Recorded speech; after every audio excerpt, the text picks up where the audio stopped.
years later, we're naming tanks after a World War II veteran. The Pershing, in addition to its tremendous gun, it also had another advantage that Americans had learned was very needed. It had automatic transmission, and it had a really great reverse. Because a lot of times, we were used to this idea of you encounter a German tank, you back up, you try to get around it, you kind of run from it at first, and then calculate your thoughts. So this tank had the automatic transmission, which proved to be a godsend on the battlefield. Because when Clarence finally takes this tank into its first battle, they're battling across an open field trying to reach the city of Cologne. And in this field of Blatzheim, these 15 tanks start across, almost like World War I style battle. And at the other side of the field, 2 miles away, German 88 anti-tank guns, anti-aircraft, anti-tank, they called it anti-everything. These guns are leveled, and basically our tanks are driving right into it. And so that day, Clarence's unit lost 1/3 of their tanks, almost half. 5 of them knocked out in that field. The way that Clarence was able to turn the battle, and this kind of shows why he was able to survive in this Pershing tank and why he was able to use it to the maximum. These German guns were dug in at ground level. And so what's your target? Your target is the size of the barrel of this gun. Your target is mere a foot or inches. But Clarence noticed something. He said, okay, I can't hit these dug-in guns that are decimating my buddies, that are wiping us out one by one. He said, but I can see the trees behind them. I can see they're dug in beneath trees. And so he did this incredible thing that we describe in the book. He called for a change of ammunition. He said, take out the armor piercing, give me phosphorus, give me white phosphorus.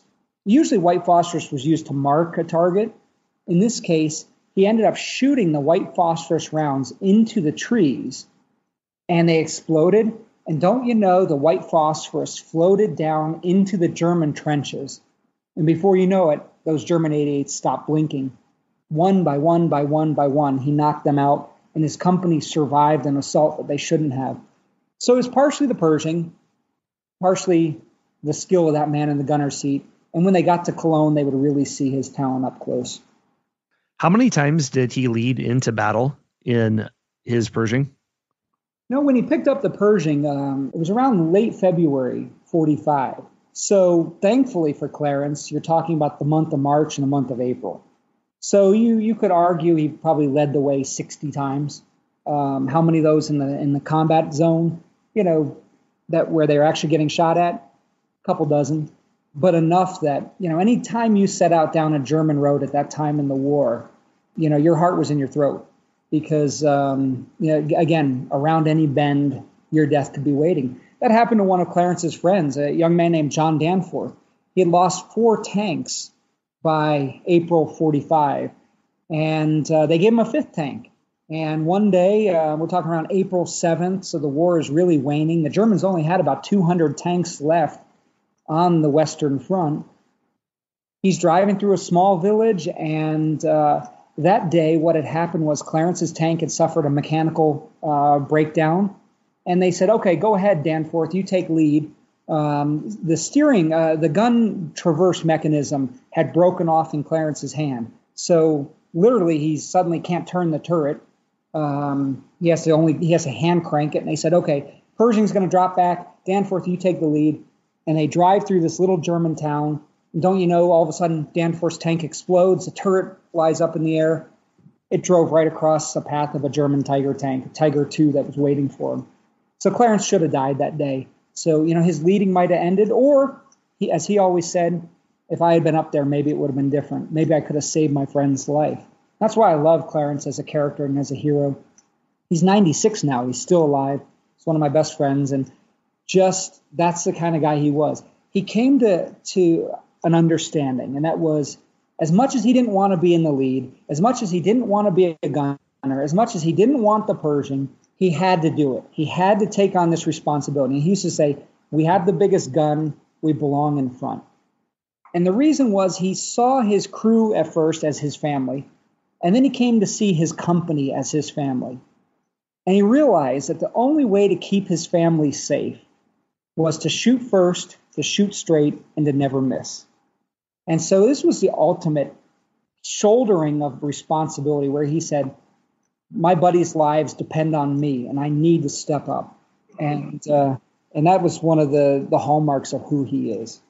That's amazing that he survived 60 encounters like that. And you mentioned one instance where he could have been lucky. But beyond that, what was it that he did that allowed him to consistently survive? He was an excellent shot. It sounded like he shot first. Did he also have effective defensive maneuvers? Was he able to charge into battle fast enough to get off the first shot? What do you think was his strategy that allowed him to do so well? It really was quick thinking, a good eye and quick thinking. When the American army reached the city of Cologne, we were trying to get a bridge across the Rhine. And so we were entering this city that would be our largest urban battle of the European war. And when the Spearhead division pulled up to Cologne, which was at the time Germany's third largest city, it's called the fortress city because Hitler had ordered it fortified, the army said, okay, who leads the way into Cologne? And the Spearhead division said Clarence Smoyer, the Pershing, the new super tank. And so they led their way battling street by street in this environment where tanks are not supposed to fight. And it was a harrowing environment because if you think about it, soldiers could throw a Molotov cocktail from the roof of a building. They could shoot a Panzerfaust from a doorway or a window. They had dug tunnels from block to block. So they would go underneath the house. They would emerge at the other end of the block and come out and be shooting at you again. They called them like mouse trails. Then what else do you have to worry about in Cologne? You have to worry about turning the corner and finding yourself face to face with a German tank that is waiting for you. That's what happened in Cologne, twice for Clarence. The first time he came to an intersection, and he happened to catch sight of a German tank that had just edged forward at the other end of the intersection. It was hiding in the side street. It edged out. He saw it saw him, and it backed up. Now, neither had time to shoot at the other one, but Clarence figured out how to knock out this German tank. The way to do it, he switched from armor-piercing. First, he shot a couple armor-piercing shells through the building, trying to knock out the tank on the other side. This tank is about 3/4 of a mile away. So he's shooting at it, and then he realized, okay, here's how we're going to do it. Switch to high-explosive shells. Because he saw that every time he was hitting that building, Cologne had been hit by airstrikes 262 times. So the city was just it was in shambles. He saw bricks were falling off of the building every time he hit it. So he said, I'm going to bring down the building on this tank. And he started shooting these high explosive rounds at ground level, and he was working his fire every couple feet, hoping that German tank didn't pull out. Because if it pulled out, he would be armed with the wrong shell. He'd be armed with a high explosive, not an armor-piercing shell. And he was basically gambling his life. Don't you know it, after 3 or 4 shells, he brought down the building. It collapsed on the German tank, and the German tank was knocked out of order. Inside that German tank was Gustav Schaefer. Gustav was just a young German tank crewman, and Gustav ran away that day. He decided, I'm done fighting and dying for the Third Reich. This is crazy, the killing they were doing. He said, I no longer am answering to them, because some of his tank crew wanted to stay in that tank. They said, well, even if we're disabled, when the American tanks come around, even if we can't turn our turret, even if the bricks are covering our tank, we still might be able to hit one. Gustav said the heck with that, and he ran away. Gustav was the man who many years later Clarence would find, and he would reunite with, and they would become best friends.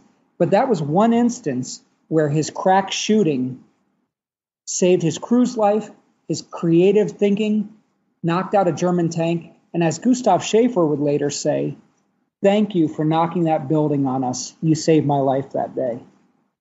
Not a sentence that most people can say, so he has that chance.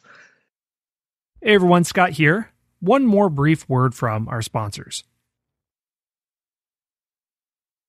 I'd like to hear about his story, Clarence's, up to the end of the war, but I would really like to hear about this epilogue, because since World War II has cast such a long shadow, it usually doesn't do service to just end the story in 1945. So what happens from that point onward, from the Battle of Cologne to the end of the war for Clarence? Well, Clarence would knock out one more tank in Cologne that he would become famous for. A lot of people have seen the film of it, and it's on my website, and it's in a lot of places. It's called the Cologne Tank Duel, and it was where he knocked out a Panther tank. And again, it was just quick shooting. He came face to face with his enemy tank, separated by an intersection, a small intersection. They're literally 75 yards apart.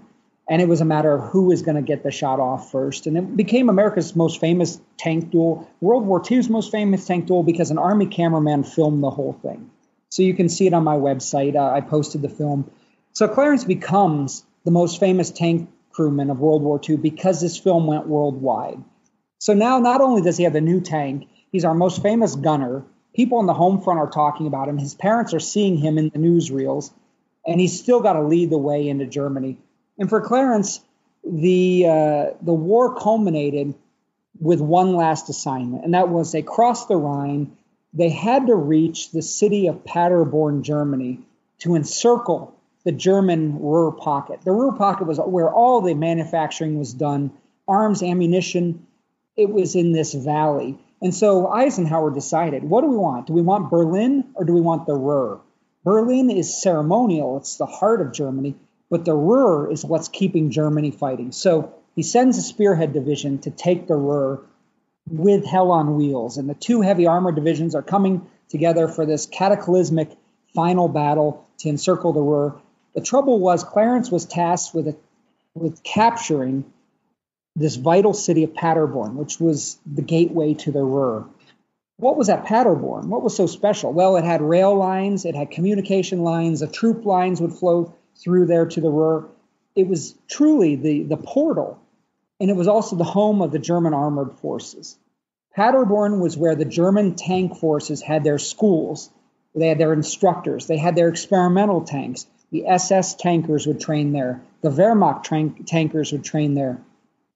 It was literally the worst assignment you wanted because you've been lucky to survive battling these German Panthers and Tigers and Panthers and Panzers across Europe. And now in the last battle of World War II, you're sent to take on the armor school at Paderborn. And in this case, the armor school came out to them. And that's where Clarence would fight this incredible battle where they would charge across a field on Easter morning and they would fight the German tanks in the Paderborn rail yard. I mean, it's something right out of like Enemy at the Gates or, it's right out of a war movie. I mean, you're in this shattered rail yard and there are German tanks trying to outflank you. And that's where Clarence, his greatest act of heroism occurred. And that was his tank actually got knocked out. His Pershing tank took a hit from a Panzerfaust on the muzzle brake of the gun. And it caused the shell to fire automatically inside the tank. And Clarence's crew thought they had been knocked out. They had been hit on the muzzle. The gun went off. Smoke filled the interior of the turret. The commander said, "We're on fire. We got to get out." So his crew literally exits their Pershing tank. They take cover in a ditch. Now, imagine this. It's the middle of a battlefield. You're in the middle of a rail yard. There's German tanks maneuvering around you. You've just taken a Panzerfaust hit. There are American infantrymen pinned down everywhere. German SS soldiers are swarming the rail yard, and you're laying in a ditch behind your tank. And that's when Clarence looked at the tank and he said, you know what? I don't think that shell, that Panzerfaust that hit us, went in the barrel. I don't think it hit the gun tube. I think it hit the cover around the gun tube. He said, I think we can get back inside, and I think we can keep fighting. And his commander said, well, hey, if you're wrong, we're all dead. Because what happens is, if it's like anything, if you fire a gun with a damaged barrel, it's going to backfire into your face. Well, in the case of a tank, that shell is going to backfire into the turret. It's going to kill everyone in the tank. Clarence and his crew ran back into their Pershing. They shut the hatches.